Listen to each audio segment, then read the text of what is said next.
Shall we do a short meditation today?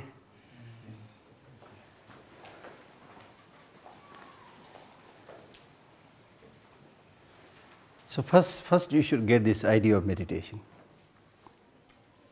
What is meditation?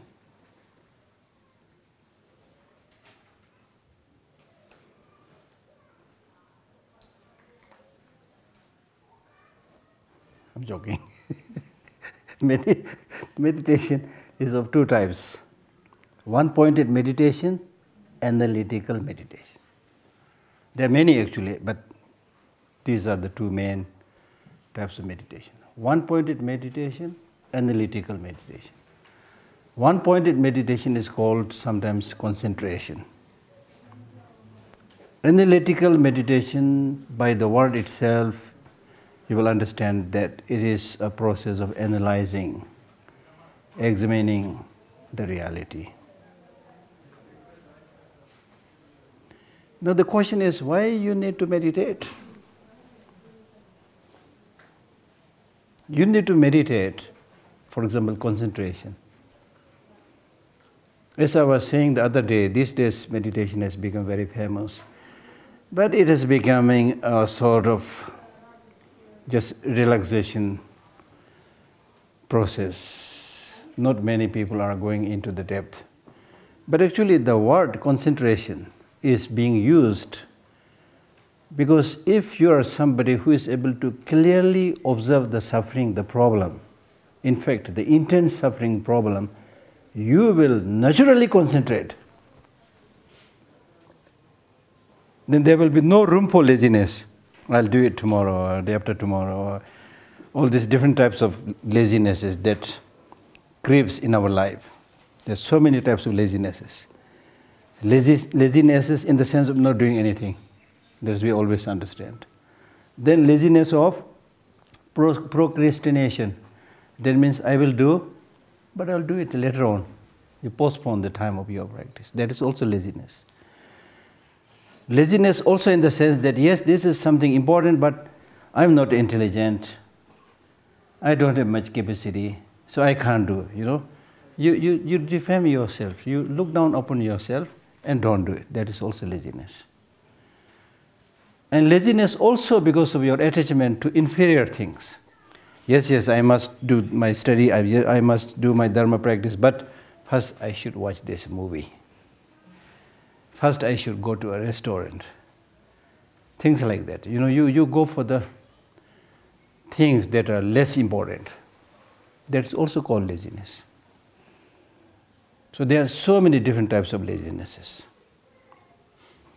But if you are somebody who has really seen the precarious nature of human life, the difficulties, the difficulties and problems, looming large.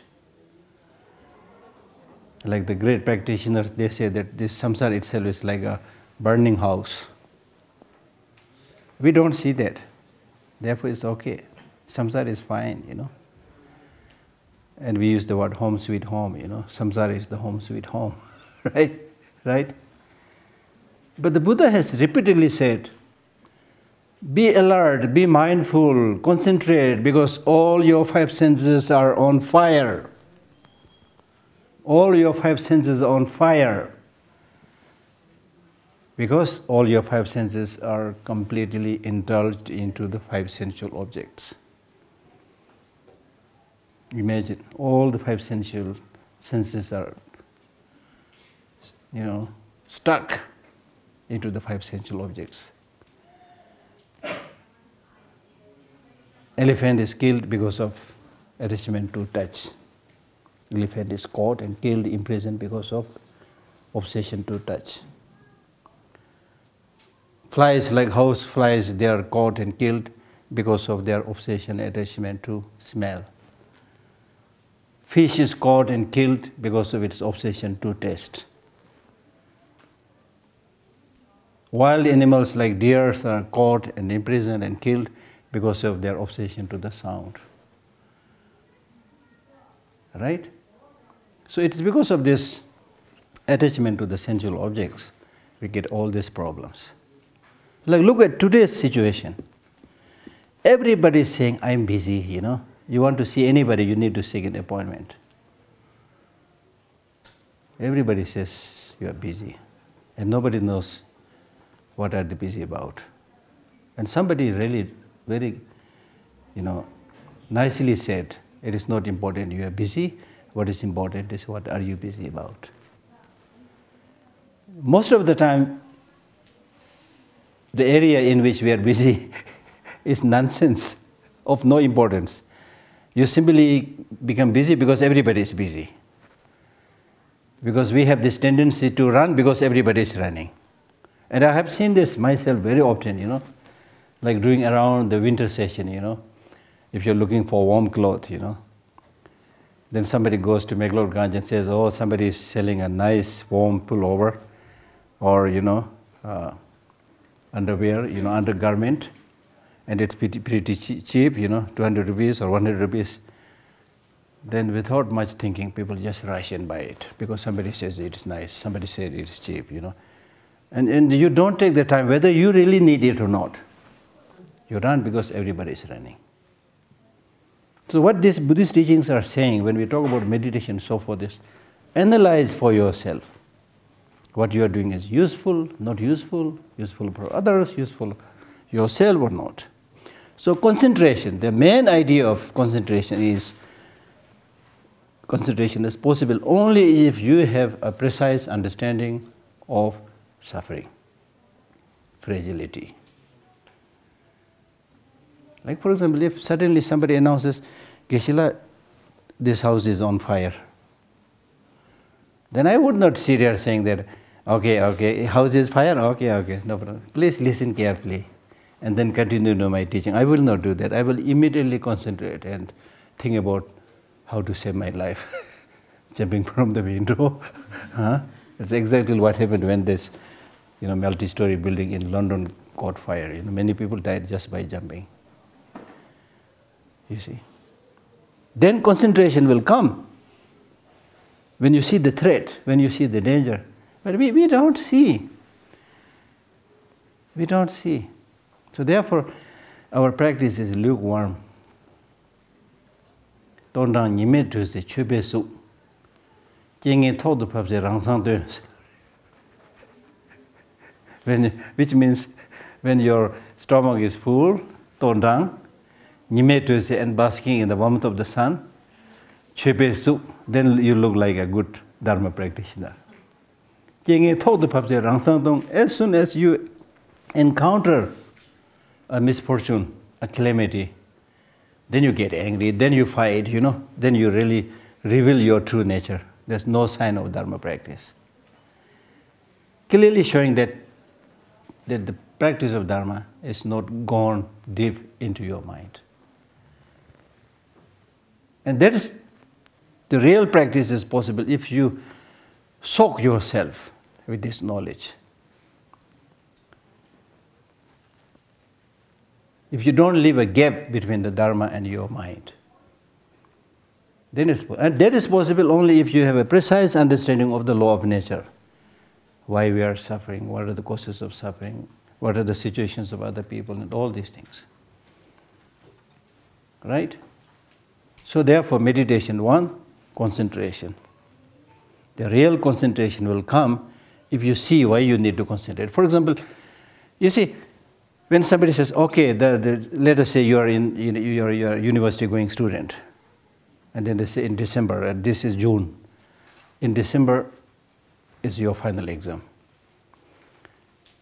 Then you start thinking, okay, I should prepare, but still there are 5 more months, 6 more months, not much concentration. So you while away your time. Then as you approach closer and closer, then only 3-4 days left. Then people really like whether they are able to learn anything or not, but they will then, there is fear, now I will fail. You see, because now you have seen that imminent danger or problem or difficulty at your doorstep. Right? So similarly, that's why we are reading this first chapter on impermanence and death, which can come anytime. Anytime. Can come anytime. This is not unnecessarily trying to frighten anybody. This is the way it is. And it is better to accept it than close your eye.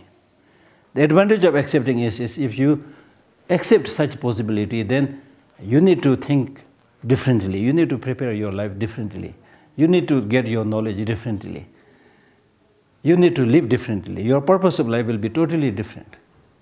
Totally different. Then you will really specialize. Then you will stop paying attention to so many superficial, unnecessary things. There are 100,000 things towards which you can pay your attention and while away your time, waste away your time. And then you see, no, this is not good.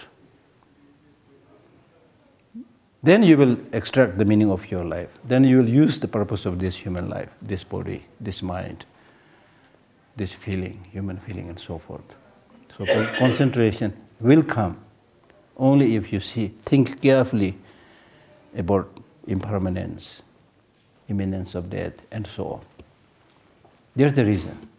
From there comes a concentration or developing love, compassion, whatever, all these wonderful qualities. Then you will be able to have all these wonderful qualities, through which you will reach a stage where you will not have to fear death or anything. There's the reason. There's the purpose. So, one-pointed meditation. Second is called analytical meditation. Now, one-pointed meditation is really like summarizing, making the conclusion. And that's summarizing and conclusion will be possible only if you examine things by yourself, analyze, see the pros and cons, the usefulness of something, uselessness of something, right? Analyze carefully. Don't listen to anybody. Even if you listen to Buddha's teaching, even if you listen to His Holiness teaching, they are good, they are wonderful, but still, does it make sense to you? Are you able to comprehend the meaning? Hindi में बोलता है ना जांच पड़ताल करके, like analyze everything in detail precisely. Then you will be able to come to the conclusion, yes, this is true, this is important, I will do it. There will be, if you don't have this, you don't come to this conclusion through personal scrutiny, analysis, then it's like Tibetan, saying, "Ngube khalatena nguto, gube khalatena guto." That means, when you see somebody crying, you feel like crying. When you see somebody laughing, you feel like laughing. But what is your status? If somebody says it's really good to believe in a creator God, yes, it looks true. It's better not to believe in a creator God, yes, it's true. And it happened at the time of the Buddha. Some of the villagers once came to the Buddha and said, "We are confused." Then the Buddha said, "In what area you are confused?" Then he said, "Our village is visited by so many preachers, spiritual teachers. One spiritual teacher comes and gives a teaching and says, this is the shortcut, this is the best, this is complete, follow it. Then after a while, another teacher comes and says, gives a completely different teaching and says, this is the shortcut, this is the best, this is the complete path, follow this." So we fail to understand who is right, who is wrong. So what should we do? Then at that time the Buddha said, use your common sense. Listen to all of them, use your common sense. That means analyze. Analyze. At least in those areas where you can use your capacity of judgment. That's really important. So don't just follow with blind faith. Right? So therefore meditation, now in general meditation means making your mind habituated with virtuous practices. The reason is right now you are controlled by your mind. Your mind is predominantly controlled by negative emotion. That's why you are suffering. You don't want to suffer. Therefore, as the other day I said, election, So therefore now I will make my mind habituated with positive emotions, with wisdom, with love, with patience, with compassion, and so forth. that will make huge difference in one's life. In our relationship with other people, in dealing with other people, in your experiences of ups and downs in life. If you have that wider perspective, wider understanding of the reality, you will be not jolted easily by turbulences in life. If you don't have that bigger perspective and understanding of the reality, then you can be tossed around just like a small piece of cotton. You become vulnerable to the changing situations and events, right? So therefore, this proper, complete perspective of the way things are, reality, is very, very important. That's why we are talking about impermanence. It's not invented by Buddha. It is the way things are. We are talking about interdependent origination. Not invented by Buddha, it's the way things are. Sanje namni chuenjang rong, ma chuenjang rong, chue namji chunyi ne tungpa nyi dos. Whether the Buddhas come or not, the ultimate nature of all phenomena is emptiness. That's the way things are. Although that's the way things are, because we do not know the reality of the way things are, therefore we are unnecessarily suffering. So much of the suffering that we are encountering is actually unnecessary suffering. If you develop a little bit more penetrative or precise insight into the reality, much of this suffering will cease. I'll give you one example. There is a Buddhist prayer written by a great teacher who says, if I'm going to die tomorrow, wonderful. Unlike us, we'll never say that. You will be horrified. You don't want to die. You want to live, But this teacher says, if I'm going to die tonight, wonderful. Why? He says wonderful not because he is pessimistic, but he says wonderful because I will not keep on living and creating difficulties upon others. I will not continue to live, committing sins and so forth. So that way, it's wonderful. Not because he is pessimistic. Because in the same when he says that if I am not going to die tonight and going to live, say, 20, 30, 40, 50 years more, wonderful. Because then I live a long, long life and be useful to other people, serve other people, benefit other people. So you can see this, if you have that attitude of helping others, then it's really not so much about how long you live, but how you live. There's a story of, that I wrote down here. There was a public meeting organized in a village. All questions at the public meeting there were about life beyond the grave. What is the life beyond the grave? Is there a future life and things like that? The master sitting in one corner only laughed when these people, they were arguing. Then the master said, have you observed that it is precisely those who do not know what to do with this life who want another life that will last forever? So therefore he said, the question here is not whether there is life after death, which is important, we are talking, of course that is important, but if you are somebody who is worried about life after death, so in this context is the question here is not whether there is life after death, but whether there is a life before death.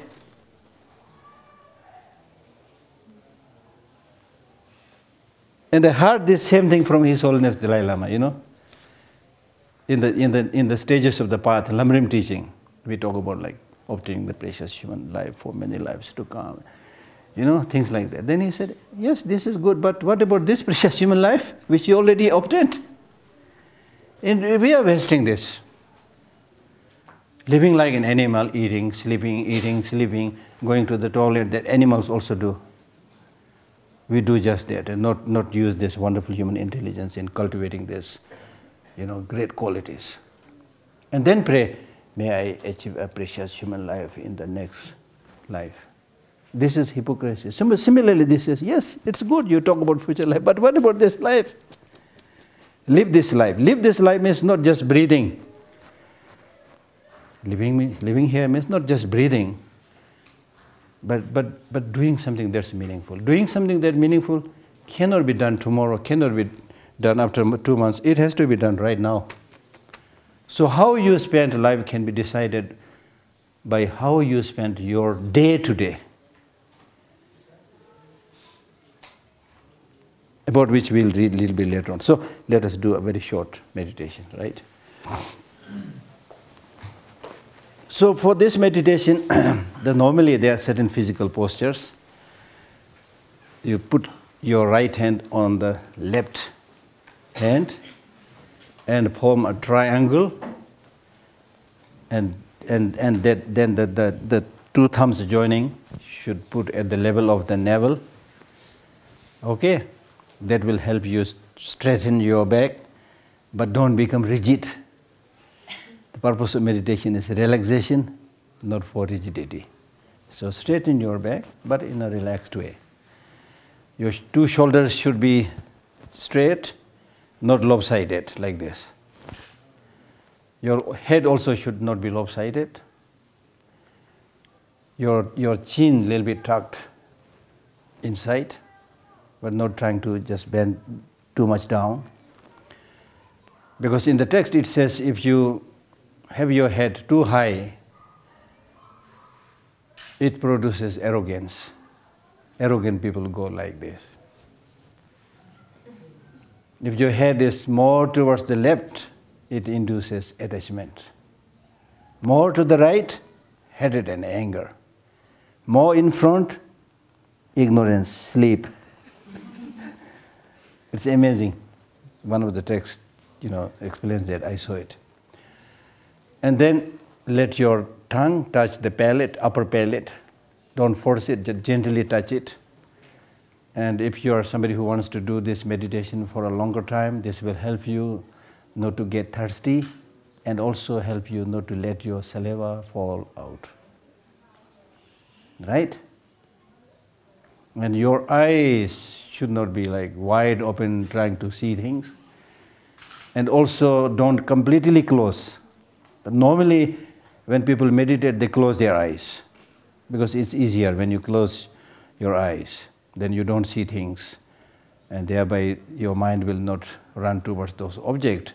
In which case, I would say then close your ears also, close your nose also, close all the openings. That will be difficult. So what is really desirable is just observe a natural gaze. And even while your eye is open and seeing something in front, even your ear is open and hearing a little bit sound, but make sure that the mind does not run or chase after those objects, the sound, the sight, and so forth. And if you are able to do that, then wherever you go, you will be successful in your meditation. Because meditation should be long-lasting, whether you are in the meditative state or during the post-meditative state. Post-meditative state means when you mix with the crowd, go into the marketplace. You cannot go to the marketplace with your closed eyes and things like that, you see. Your eyes should be open, but the mind should still be analyzing, concentrating, what I should see, what I should not see. That kind of alertness, awareness, mindfulness must be there, right? So observe a natural gaze. A little bit towards your nose, but it's not trying to see your nose, right? So then, having observed, then your two legs cross-legged, okay, half cross-legged, like that. Kangba, lakpa, kepa. Yeah, the back is straight. So the teeth also should be natural position. And having observed this, now the reason that you observe this posture, probably this is not a must, but the reason you observe this posture is if your body is straight, then the nerves and channels inside, they are straight. If they are straight, then the energies, the wind that flows inside that is also smooth. And if that wind that flows inside those channels are smooth, then the mind, which is actually inseparable from that subtle wind or subtle energy, will also be clear.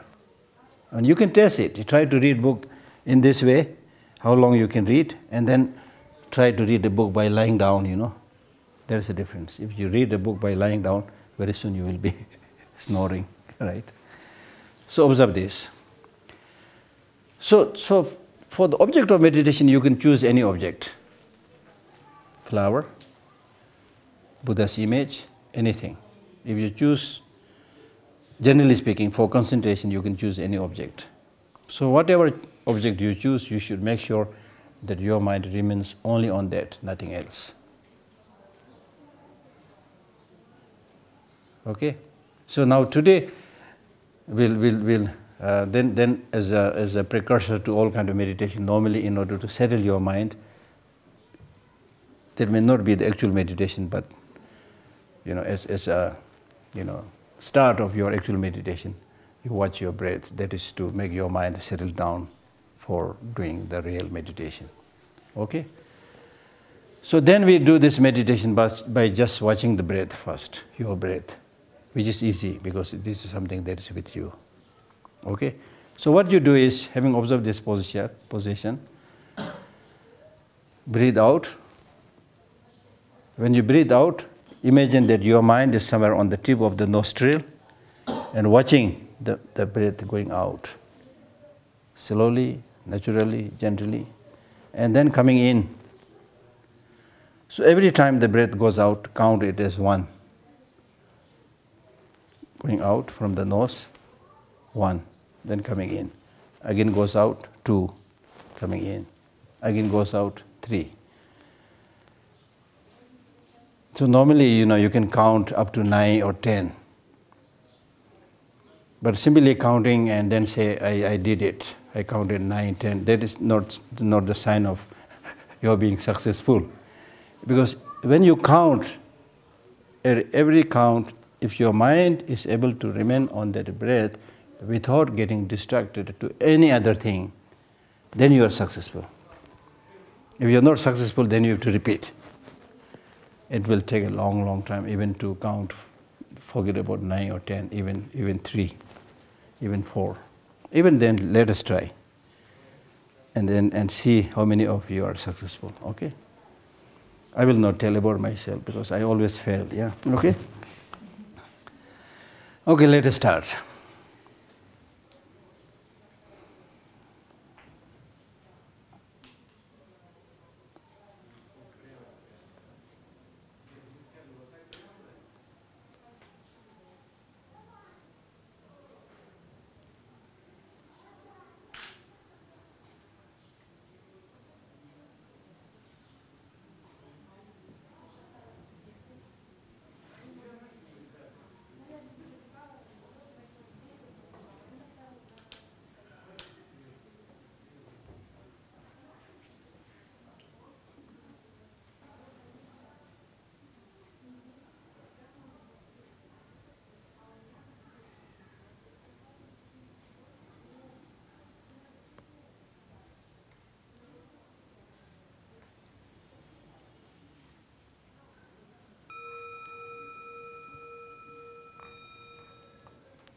Okay? Successful? The 6th Dalai Lama wrote poems. Sometimes it's translated as love songs of the 6th Dalai Lama.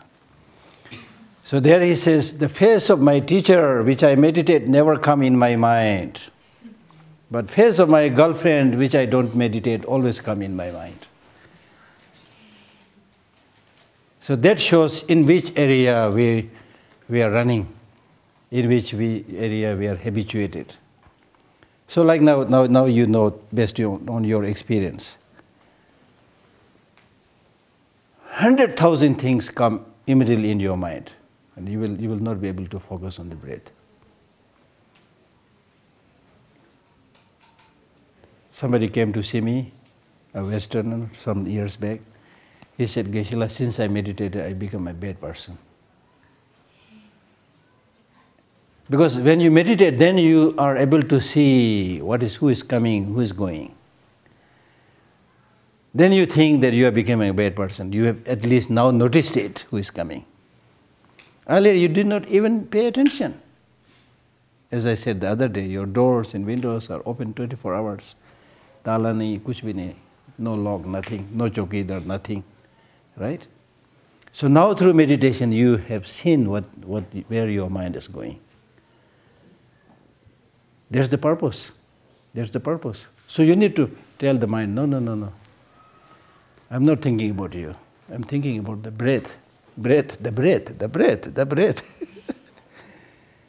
So it will be difficult. But if you try to do that repeatedly, then gradually you will be able to do that. And you are unable to do that because of several reasons, but there are primarily two obstructions. One, which is called excitement. As soon as you try to meditate on that chosen object, the breath or Buddha's image, whatever, the mind immediately gets excited, starts thinking about shopping, it starts thinking about picnicking, starts, thinking about the dinner appointment that you have tonight, things like that. And the mind is having a nice time. You're physically sitting here. That's one obstruction. So if you get so excited, then you tell the mind, don't get too excited. You are still in the samsara. You are also going to get sick. You are also going to become, aged. You are also going to die, you see. So be serious, don't get too excited. Life is impermanent, things like that. Think about something that has a sobering effect on the mind.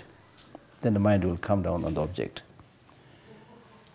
Now sometimes that excitement is not there, but when you start sitting, especially if you meditate after having a big lunch or dinner, then very soon your mind becomes dull, it starts sinking, And in many cases you already are falling asleep, but still thinking you are meditating. Meditation is so relaxing, things like that. But you are not meditating, you are really relaxing, you are sleeping, you see. So if such things happen, now as a meditator, you need to know what is happening with the mind, whether it's getting excited or whether it's getting dull. If it's getting very dull, then you should think about something that raises the spirit of the mind, that cheers up the mind. Even after that it's not working, then you stop meditation, get up, take a nice cup of coffee, go for a short walk, or wash your face and things like that. So in this way, make sure it's not getting agitated, excited, not getting dull and sinking, and the mind remains on the chosen object with clarity, with clear appearance of the object, and the mind stably staying on the object. So now this is your homework. You need to do this repeatedly. Read some more books to get more precise explanation, and do it. Even if we are not able to achieve much, but just being in touch with yourself through this kind of meditation is very, very healing, and has a very, very calming effect on your mind. The purpose of meditation is to calm your mind, right? So I'm just giving you a hint, I'm not a great expert on meditation, things like that. I'm just giving you a hint. So you need to do this repeatedly. That will make you peaceful, right? So right in the morning when you get up, do a little bit of prayer. If you know, do a little bit of prayer, and then do a little bit of meditation. And focus especially on the image of Buddha or His Holiness and something. It will have a very, very big influence in your life. Right? All right. So, we finish reading verse number 7? Or 5? Okay. So we read verse number. So when we say you are going to die, this text is saying that you always take on the side of no death. No, not today. Or no, not after a few days, things like that. So verse number 6 is saying,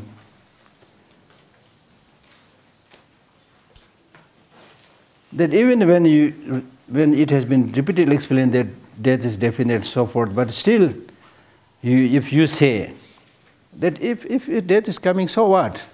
It's not coming just to me, it's coming to everybody, you see. If you say things like that, then this verse number 6 is saying that this is not a proper answer.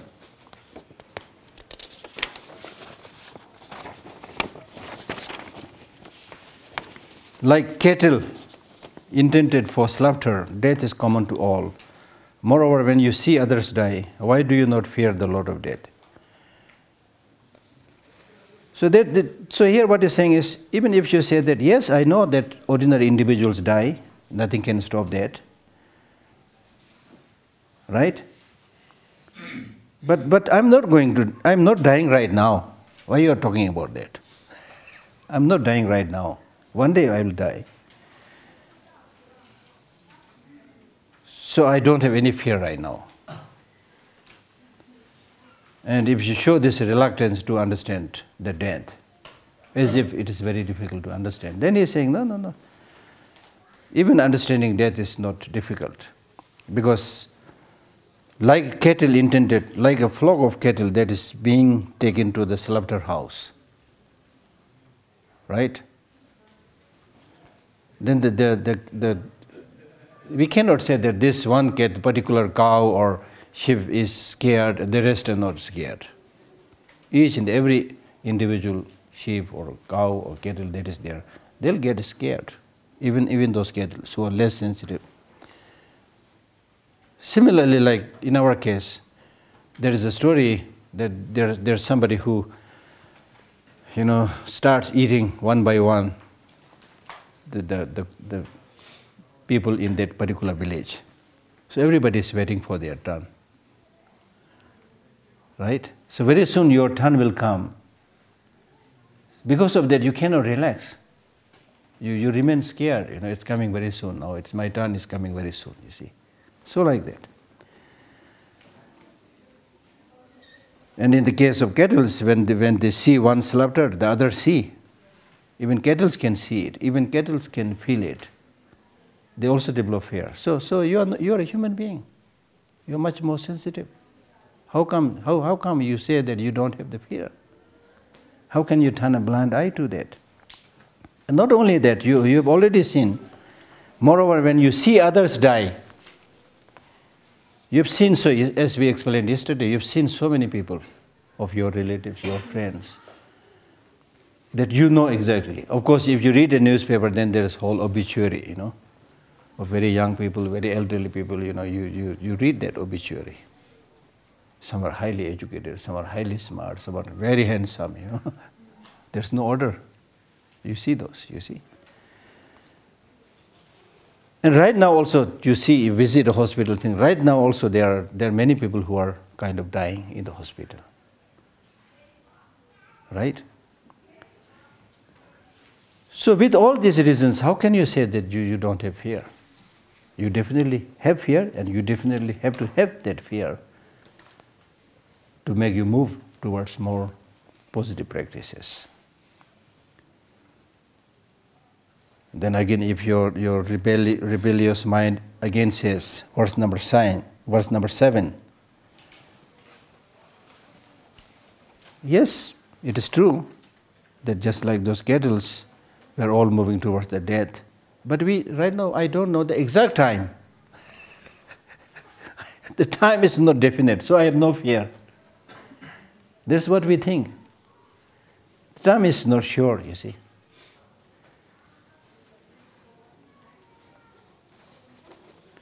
Because the time is uncertain, you think you are eternal.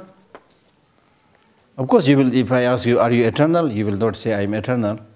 But you are living your life as if it is eternal by saying the time is uncertain, so it will not come right now. As we read the other day, that past is short and future is long, eternal. You have this kind of tendency. Because time is uncertain, you think you are eternal. One day the Lord of Death will do you injury. So that means, instead of having no fear because of uncertainty of time, you should have fear because of uncertainty of time. Because of uncertainty of time means it can come any time. There are cases where, kids dying in the womb of the mother, or just after the birth, or just when they're able to crawl, you see. We know many people dying like that. Recently we saw all these very horrifying and touching, pictures in Syria and Baghdad, that area. small, very beautiful young boys and girls, dying. We saw that photo, So therefore, because of this uncertainty of time, we will definitely die. As the Buddhist teachings say, death is definite.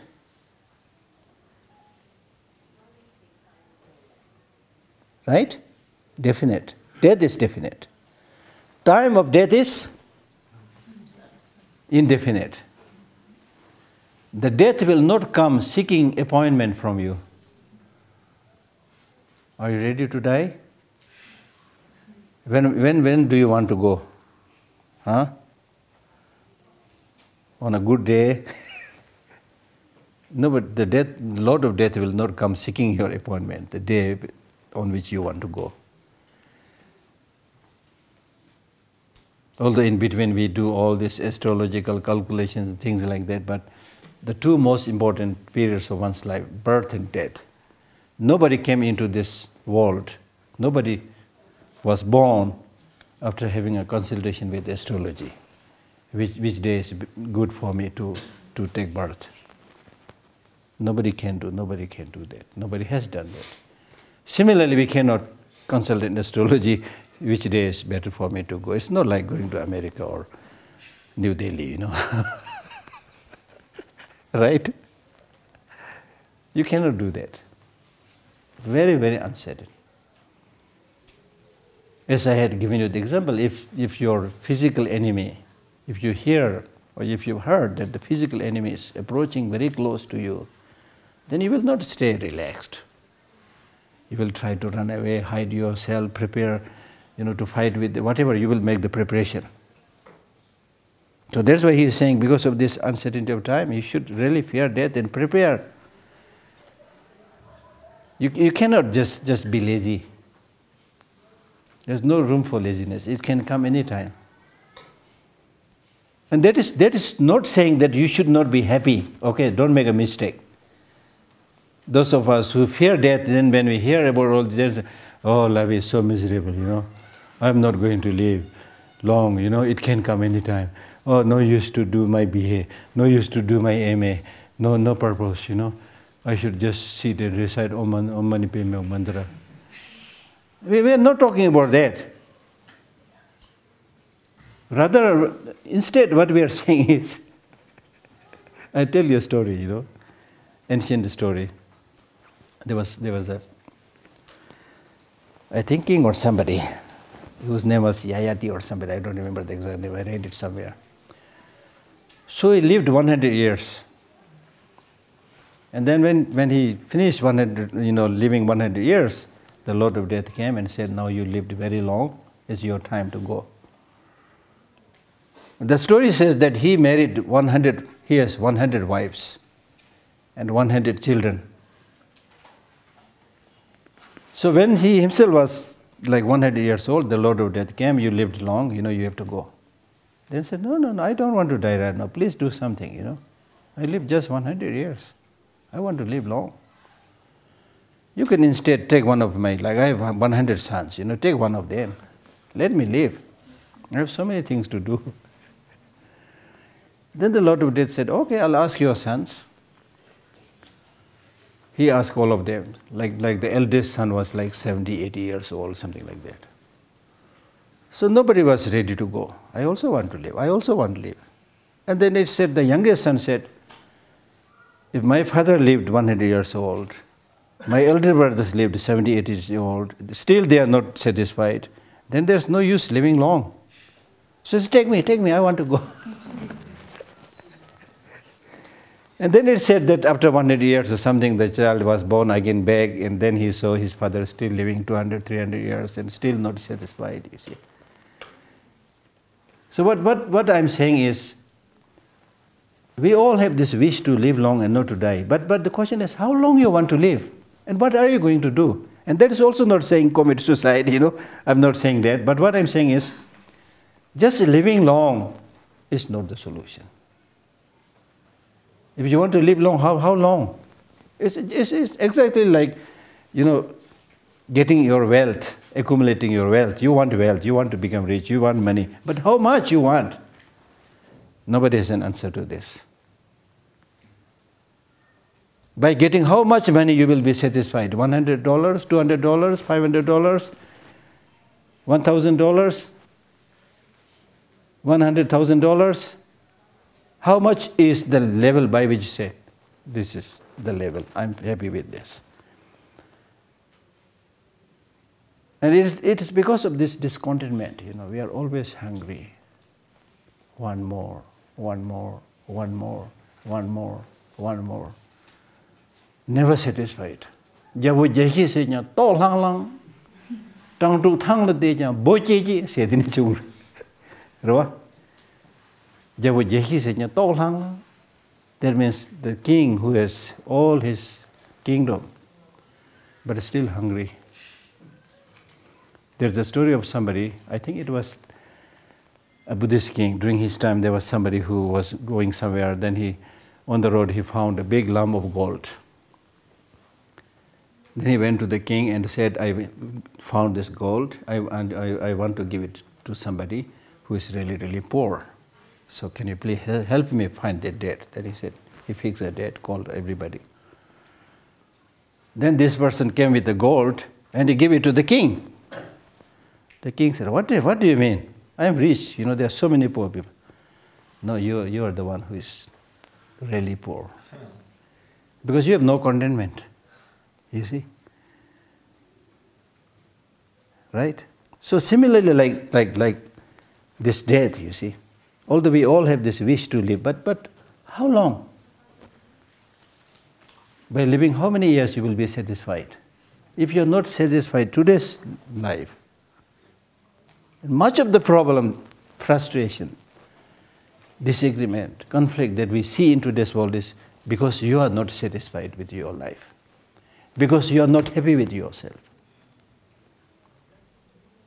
Because you are not happy with yourself, then you express your anger. Then you fight with other people. You are not in harmony with yourself. Right? So therefore, it's really not so, although I'm not saying that, okay, it's no point to live, I'm not saying that.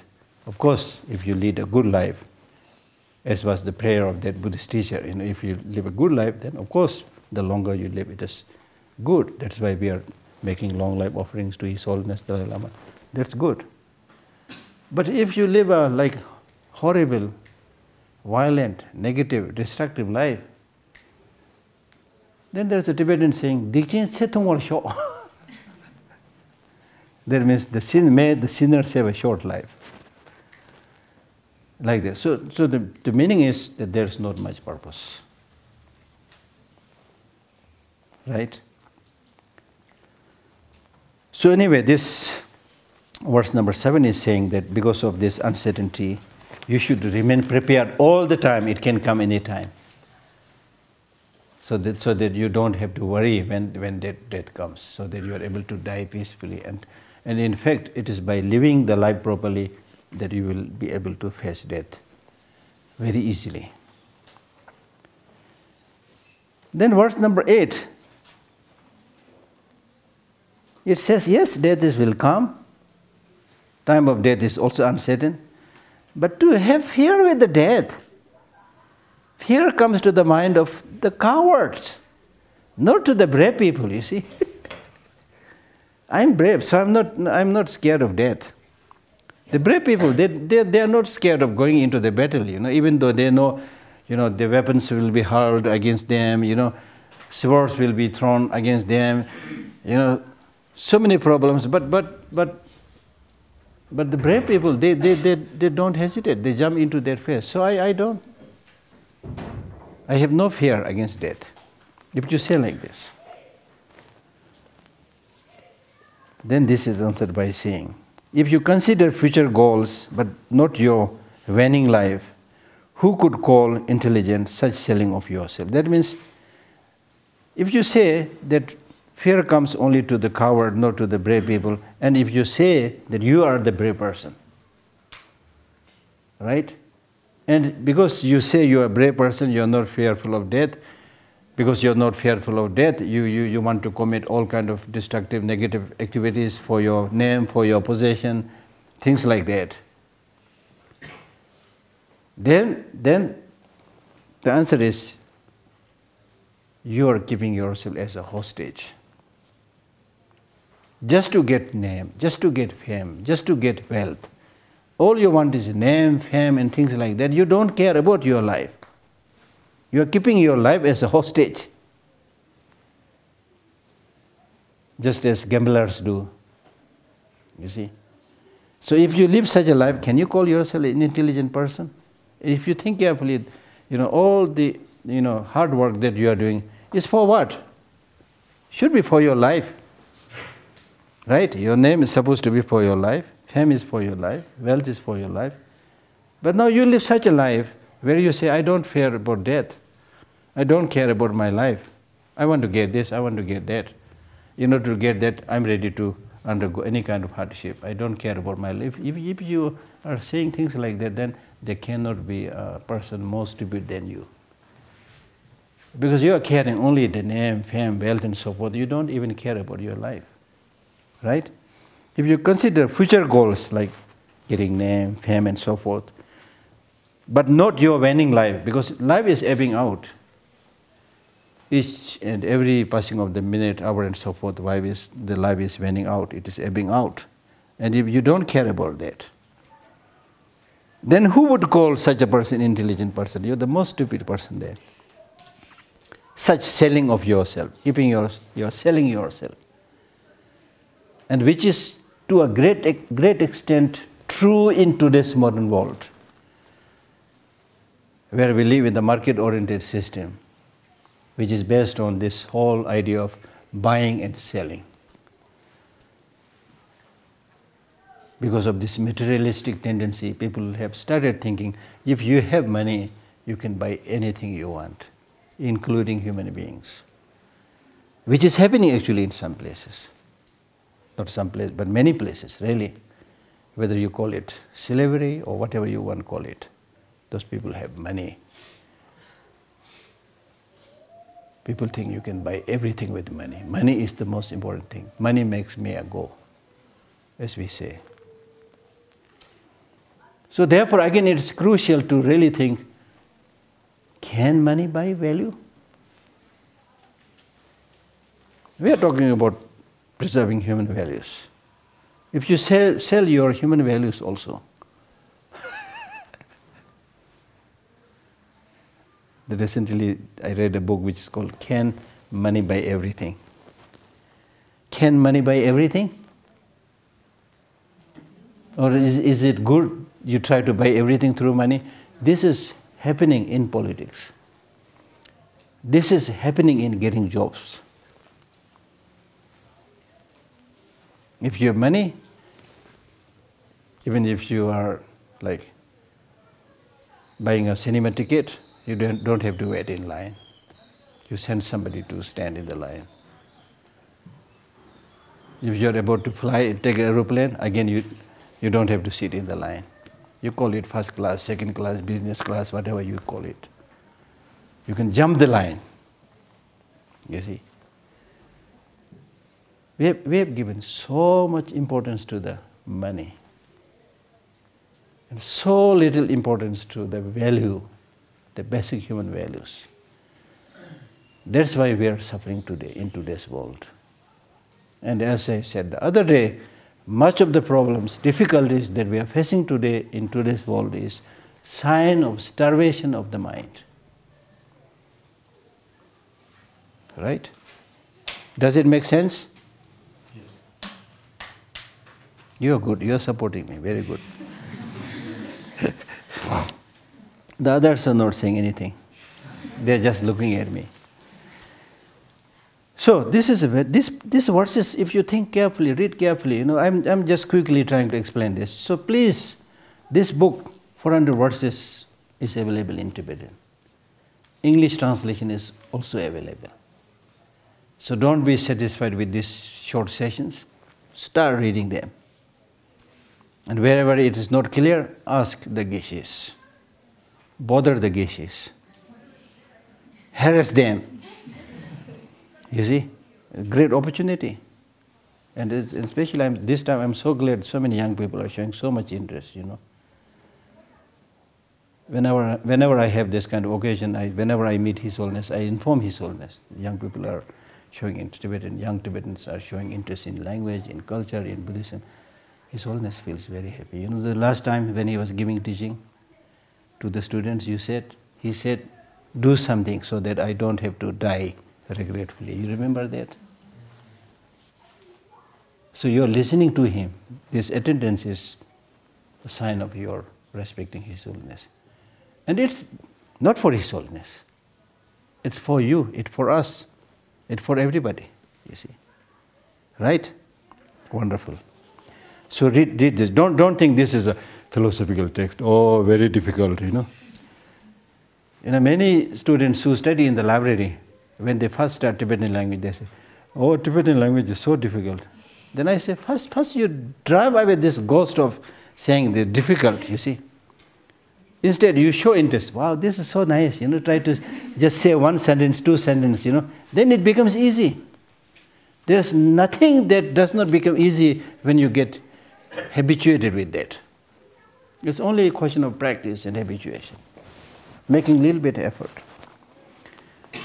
So if you consider future goals, whatever, name, fame, money, whatever, but not your life, who would call that person intelligent? Because you're actually selling yourself. People have bought you. That's what we even normally say. People, oh, kodang nyo sare, sigaw namju, kodang nyo sare, chosi yamare sigaw, di sigaw rati, kodewo lamna. For the Tibetans, I would actually teach in Tibetan, you see. It will be very easy. But anyway, let us see later on. Verse number 9. He again tries to counter this wonderful teaching by saying, no, I'm not going to sell my life. But in fact, I'm doing all this for my life. He comes back with this kind of rebuttal, saying, no, this name and this fame and this money, this friendship, all this I'm doing for my life. And it is in fact for my life that I'm compelled to do all these sins. Killing people, cheating people, exploiting people, which is normal in big cities. I'm doing all this for my life. Life is, I know, life is very precious. If you say things like that, then the answer to that is, why do you do ill deeds, pledging yourself as a security, as a hostage? Of course, like the wise, you must be free of attachment to yourself. There are only two possibilities. If you keep yourself as a security, as a hostage, meaning selling yourself, and then engage in ill deeds, saying that this is for you, whereas actually you have sold yourself, then either you are 100% stupid, or you are like the wise person, the Buddha. You're completely free of attachment to yourself. You don't care about yourself,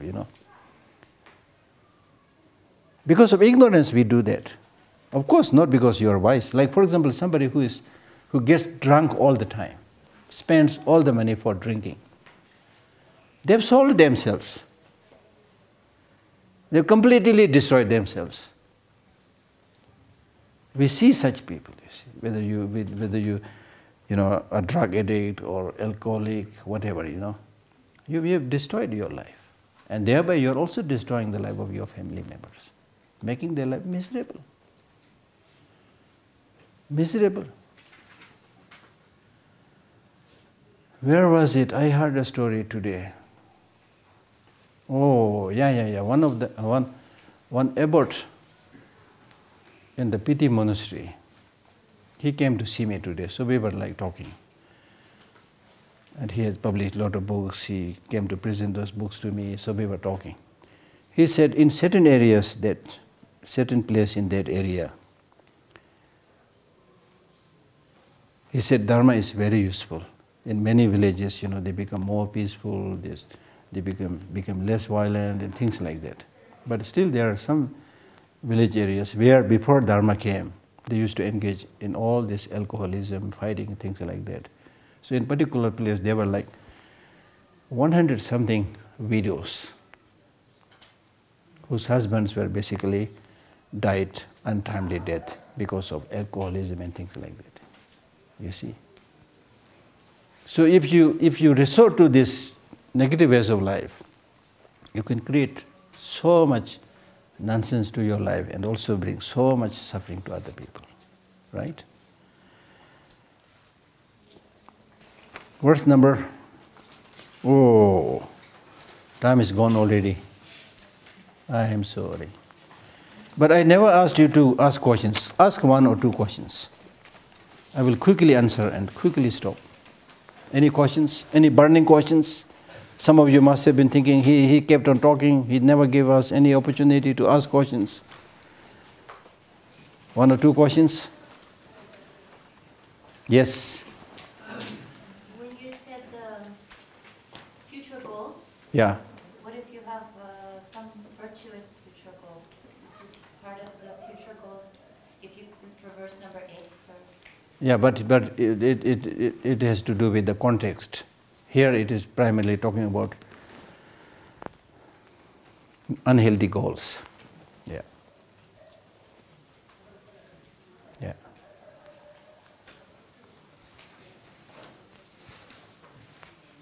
Now even if the goal is a virtuous goal, but even for the virtuous goal, you should not sacrifice your life.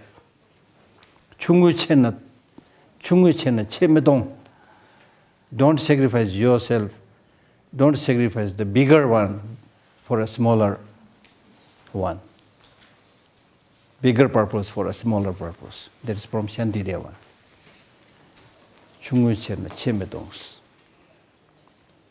Don't sacrifice a bigger purpose for a smaller purpose. Right? Any? Yeah. What if like we have like a thirst or like kind of not a greed, but like this, we want a longer life to have knowledge. Like, Yeah.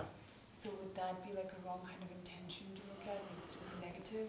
No, not necessary. But the main issue is why you want knowledge. To gain enlightenment. Huh? To like work towards enlightenment. Exactly. So you have to be very clear. Knowledge, there are so many types of knowledge. Even ordinary knowledge. If it is meant for helping other people, doing good things, then of course it is correct. But if you are just seeking knowledge out of curiosity, as many scientists do, or many other foreigners and others do, I'm not saying bad or good, but what I'm saying is sometimes, because sometimes in today's modern world, people do things which nobody has done. Daredevil activities, they call it. Jumping from the rock, motorcycling, whatever, And then through doing that, many of these people die. So it's questionable how worth those kind of activities are. I'm not saying bad or good because I have to have a complete picture. But my superficial, immediate observation is, you are sacrificing this wonderful life just like that, for money or for fun,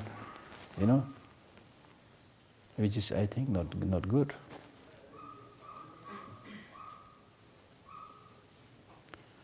Yes. Usually we used to heard, from Western countries, we used to heard that many societies, even in like Asian countries, developed countries, but these things happening in our own society. What? Society. Yeah. So what's the real cause? Real cause is, I think, I cannot make a generalization. It has to be understood case by case. But generally speaking, the more the society is without harmony, the more the society is without love, without affection, without being taken care of, then you get this disenfranchised people, you see. Then they think, oh, I'm a black sheep in the society, nobody pays attention to me, nobody cares about me. I am ostracized. So be it. Now I go this way. They start doing bad things, you see. So that's why the love and affection in the most important unit, the unit of family, is so, so important. You see. When you have nobody to turn to, when there's no love, no affection, you see, and you also spiritually hollow, there's nothing inside. If you're somebody who has really good spiritual resources, inner grounding, then you intentionally move into the mountain, stay alone. You never feel depressed, never feel loneliness. But when you don't have that inner resource, and also the rest of the society is not taking care of you, then you feel loneliness. Imagine people who feel loneliness in a big city with 10 million, 20 million people. Can you believe this? Suffering from loneliness, low self-esteem and things like that. And people have asked me this question, Geshe Lhakdor, do you live alone? I said, yes. Don't you feel lonely? That's how people think, if you're living alone, you should feel lonely, Whereas in my case, I'm not praising, this is reality. In my case, I have no time to feel lonely. I'm so busy with so many things. So those meditators who sit high up in the mountain, physically they are isolated, but mentally they are praying for all sentient beings. Sentient beings are with them all the time. Love is not how many times you touch each other, but how many times you mentally reach each other. So their reaching is there with these bodhisattvas, with these practitioners. So they are full of happiness. Right? So again, you can clearly see much is to do with your inner resources, your mind. Yeah? Last question. Thank you. Yeah. At the 6th verse, they said death is common to all, so we will all die one day. Yeah. One day or another. Yeah. And we should get prepared to it. But then they say, why do you not fear the Lord of Death? Why should we be feared about that? Huh? If we should get prepared to death, why should we fear it? It's written, why do you not fear the Lord of Death?